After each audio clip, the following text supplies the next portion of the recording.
guys know from the last vlog that we ordered some parts for the R34 GTR. They are behind me right now and we're about to do the unboxing together. So we've got a Nismo Z-Tune front bumper and Nismo Z-Tune wide fenders. And the reason why these are so special, I'll give you guys a quick backstory, and I'm probably going to butcher the story a little bit, but everyone knows that the R34 GTR production was from 1999 to 2002. In 2002, Nissan did a tribute to the success that the GTRs had on the Nürburgring and basically titled all last 1,000 production cars as Nurs. You could either buy the M-Spec Nur or the V-Spec Nur. The M-Spec Nur was positioned and geared towards more of a luxury model. It had the heated seats and the leather interior, whereas the V-Spec Nur was the hardcore track edition. It had the carbon fiber bonnet as well as the stiffened suspension, but a cloth interior. You had two options, only 1,000 being produced. I think 250 or 275 were M-Spec Nurs, the rest were V-Spec tuners. In 2005, pretty sure it was 2005 or 2006, Nissan called up 20 of their previous customers who had service history with Nissan and Nismo, basically offered to buy back their cars to build a hardcore version of the Skyline, a last tribute, if you will, the Z-Tune, and only 20 of those were produced. They made it look wild. It had widened fenders, it had a more aggressive front bumper, it had an aggressive bonnet. You guys saw the Midnight Purple 3 rendition in the last YouTube video. If you guys haven't seen the Z-Tune cars already, feel free to Google search it, but they are incredibly special and I sort of want to turn mine into a Z-Tune tribute as well. So it's an M-Spec Nur, it's gonna have the Z-Tune front bumper, the Z-Tune widened fenders and the bonnet as well. I just need to get my hands on the bonnet. They're so incredibly expensive, but we'll see what we can do. Let's get this open. This is the worst cutting on the box I've ever done. Check it out! That is wicked. The Z-Tune front bumper for the R34 GTR. As you can see, it's got some Nismo documents here as well. I don't read Japanese, so I don't know what it says. Welcome, you paid a lot of money for a front bumper. James, I don't want to break this. James! Is that the right way up? No, it's not. It's the wrong way. So as you can see, it's got Nismo imprinted on the inside of the body kit. I'm assuming the widened fenders are also in here. And after we get the car back from V-Spec Performance, we're going to take it down to SL Customs. I think that's the workshop's name. And they do all the work for V-Spec, and I've seen their work firsthand. They do an incredible job. We'll have the parts all resprayed to match the Millennium Jade. And then I might get the guys from Auto Attention to do a detail once it's back from the workshop. But here's the widened fenders, the guards. All Nismo as well. Nismo genuine parts. It's all fiberglass. Unfortunately, the carbon edition of these is like 10 grand a fender. Anyone got 10k to spend? So that, you can already see the arches are a lot wider, a lot more aggressive. And then you've got the spoke right at the end. But yeah, that will go. I'm pretty sure this is the right side, as in this is the left side. James, maybe we can create our own rendition of the car here. So if I can get that to balance, I don't want to break anything either. I'm actually that excited for this. I think it's going to complete the car. I've already got side skirts and the rear pods. I just think it's the update that most GTR owners should be doing. No! No, not going to work. It's not balancing. Oh shit.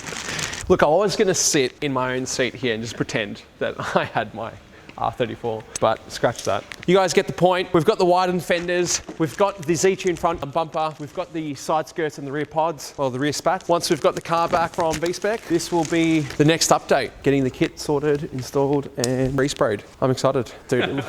Yeah. Looks like body kits next to pallets.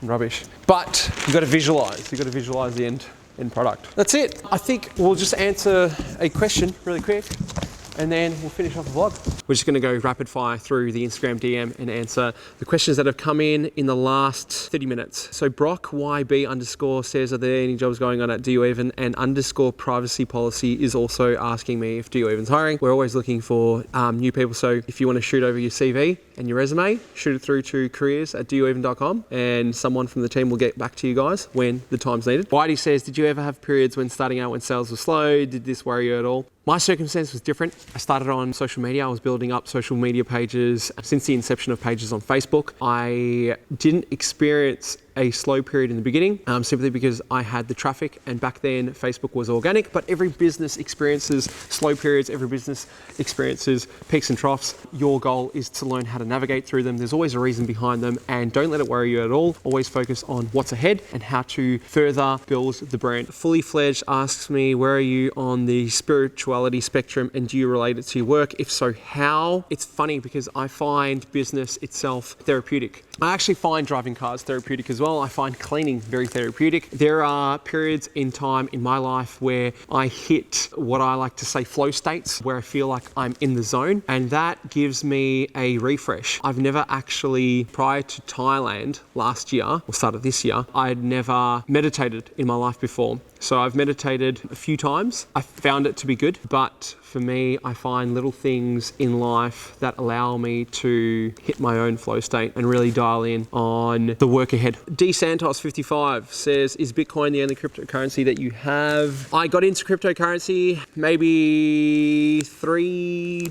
to 3 years ago now. I am holding Bitcoin only at the moment. I don't actively trade. I did buy in, and I'm holding on for dear life. We'll just see where it goes. James Lobenden. Advice for people trying to break into e-commerce and how to choose your niche. Pick it based on your passion. If your passion is e-commerce and building branding, pick a product, dial in on the brand message, hone in on your brand copies, and test the market. See what works. Once you find a winning formula, scale it. JD Rowie. God, I am so bad with names. Says, are you into Aussie cars too? XR6 turbos, V8s, or are you mainly a JDM man? Look, I like my V8s. I have a soft spot for XR6 turbos, but I've always been a JDM type of guy. Never owned an Aussie car before. Potentially, maybe in the not too distant future. We'll see. Bring the banana out at Tonmoi. He's talking about the solar yellow Supra. So I also have another Supra that never gets featured. It is one of 41 in the world. Won it in the auctions a year and a half ago. Didn't expect to win. It kind of slipped under the radar. Lucky to own it, but it doesn't get much feature time. It is the 2002 RZS. Potentially we'll do another episode on it, or an episode in the not too distant future. Boo 302, what's with the hat? Dude, I have a shaved head. It is really, really cold here in Australia, especially Melbourne, and my ears freeze. And so this has functionality. Plus, I think it's pretty cool. Christopher Carrier, oh man, Chris, I'm so sorry. I'm going to butcher your surname. I know this guy. I'm so sorry. I'm just going to, Christopher says, what's your intended goal with the Supra? Basically, we wanted to keep all the luxuries and creature comforts of a street car, air conditioning, the interior, all that jazz, but have the characteristics of a drag Supra. So we're trying to find a fine line between the two. The goal is to race it at the drag strip, but also have something that I can jump in, go get the groceries, really enjoy on the weekend as a daily driver. And Nikki's calling me. I think that's it. That's the end of the vlog. Guys, if you enjoyed today's episode, please feel free to give it a thumbs up, like and subscribe. Follow us on Instagram at Wealth and Fitness, and on Facebook at Ozturk. But that's it. That's it for now. I'm out. Boom. No, don't. I gotta answer this. Look at that.